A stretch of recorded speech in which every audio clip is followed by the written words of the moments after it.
Chicago is running out of excuses. The Bears' run game, once expected to be a major weapon, has become a weekly headline for all the wrong reasons. DeAndre Swift's production has flatlined, Kyle Monangai is knocking on the door for more snaps, and the locker room tension is starting to show. Meanwhile, questions about Braxton Jones, DJ Moore's trade value, and Montez Sweat's underwhelming impact are putting pressure on every corner of this roster. This is more than just a slump, this is a test of identity for the Chicago Bears. When the season began, the Bears believed they had their offensive foundation set. A rising young quarterback in Caleb Williams, a creative offensive mind in Ben Johnson, and a talented running back in DeAndre Swift, expected to thrive in this new system. But 4 games in, reality has hit hard. Chicago's rushing attack ranks near the bottom of the league. Swift is averaging just 3.3 yards per carry, nearly a full yard behind the league's target benchmark. It's not just a number, it's a red flag for a team that built its offense around balance and ball control. Ben Johnson admitted earlier this week that the problem isn't all on Swift. He took some of the blame himself, acknowledging the need to improve schematics and communication with his offensive line. That kind of accountability is admirable, but Bears fans know this. Talk is cheap when the production doesn't follow. The truth is, the issues run deeper than play calling. The offensive line has struggled to create running lanes. Run blocking has been inconsistent, especially on the interior. Too often, Swift is met in the backfield before the play even develops. And when he does find space, his decision-making, especially between the tackles, has looked hesitant. That's where rookie Kyle Monangai comes into play. His carries have been limited, but every time he touches the football, you can feel the difference. He runs with purpose, with burst, with that old-school Bears mentality fans crave. He's not breaking 40-yard runs yet, but he's decisive, something Swift has lacked this season. So the question now, should the Bears bench Swift for Monangai? It's not that simple. Swift remains the more experienced, dynamic player, the kind who can take a short pass or an outside pitch and turn it into a highlight. But Monangai's physicality and decisiveness make him the kind of back that can help stabilize this offense. Maybe the answer isn't a full benching. Maybe it's time for a true 50-50 split. Let Monangai's energy push Swift, and let Swift's explosiveness complement Monangai's toughness. Because one thing is clear, this run game can't stay where it is. Without improvement, it won't just hurt Swift's stats, it'll expose the entire offense, including Caleb Williams. Williams has shown flashes of brilliance early in his NFL journey, but no young quarterback should be forced to carry the entire offense on his shoulders. If the Bears can't establish the run, every drive becomes predictable. Every defensive front knows what's coming. And that's a recipe for disaster, especially when your quarterback is still learning to read NFL defenses. The upcoming matchup against Washington might be the perfect stage for redemption. Swift had one of his best games against the Commanders last year, torching them with quick cuts and open field elusiveness. If there's any defense he can rediscover confidence against, it's this one. But it's not just about numbers, it's about tone. If Chicago can't show grit in the trenches this week, the narrative around this team will shift from promising to concerning. Behind closed doors, Chicago's front office is already having some uncomfortable conversations. Braxton Jones is one of them. Once seen as a long-term building block on the offensive line, Jones' role is now uncertain. He's been inconsistent, and with trade rumors surfacing, his name might come up as the Bears approach the deadline. But trading away depth on the offensive line is risky business. One injury could derail an entire season. So if Jones is moved, it'll have to be for the right price. Something more meaningful than a late-round pick swap. The Bears know his value. And they also know how fragile their current O-line situation is.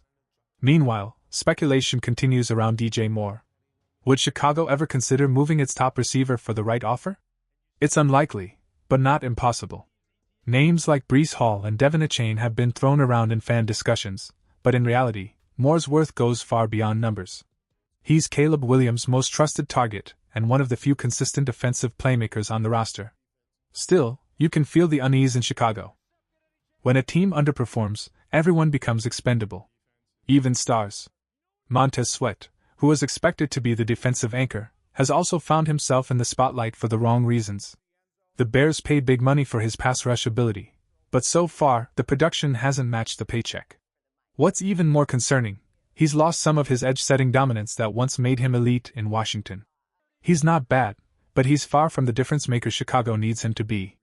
If that doesn't change soon, trade or release discussions could become a reality.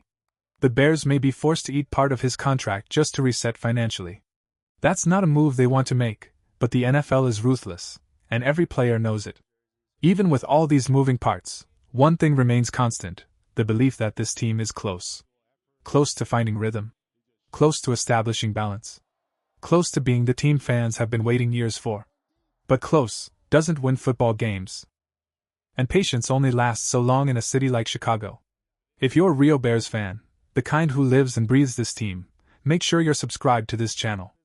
Every week, we bring you breaking news, player updates, trade rumors, and honest takes, the kind you won't hear on national TV.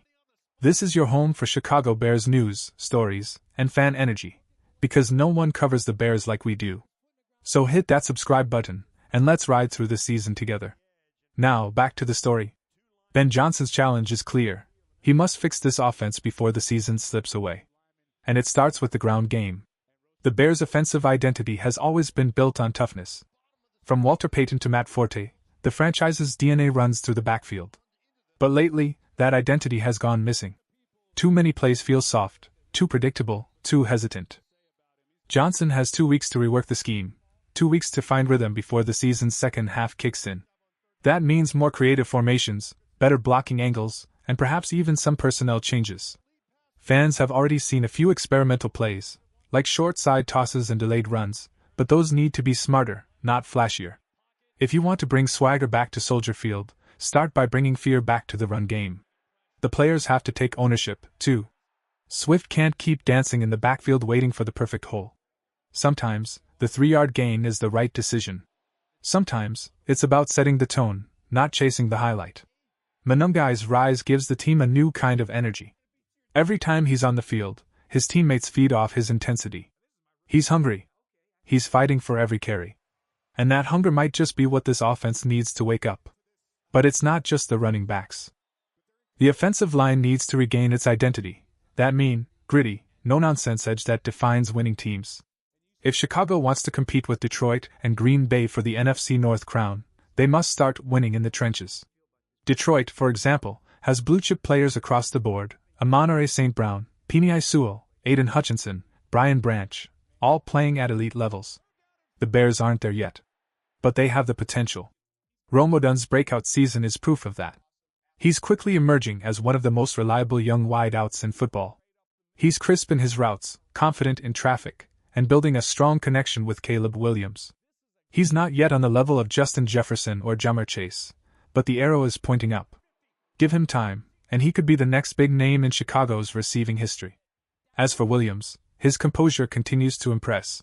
Yes, he's been under pressure, and yes, the run game hasn't helped him. But his leadership and poise have turned heads across the league. Still, no quarterback, not even the greats, can thrive without help.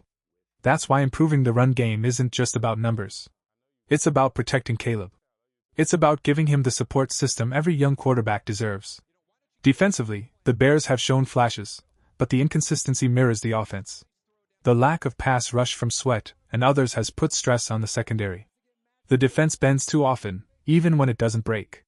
And that can't continue if Chicago wants to rise above mediocrity. As the bye week wraps up, this locker room knows what's at stake. This isn't just another rebuild, this is a defining moment. Players like Swift, Monangai, Sweat, and Williams have to take ownership, not just of their roles, but of this team's direction. If they respond, the Bears could turn the narrative around quickly. If not, the next few weeks could get ugly. Chicago's problem isn't a lack of talent, it's a lack of identity. The Bears have the tools, the quarterback, the weapons, the grit. But until they rediscover who they are, until they bring back that physical, relentless energy, this season will remain a story of what could have been. The good news? There's still time to fix it. But the window is closing fast. So the question isn't whether the Bears can turn it around. The real question is, will they?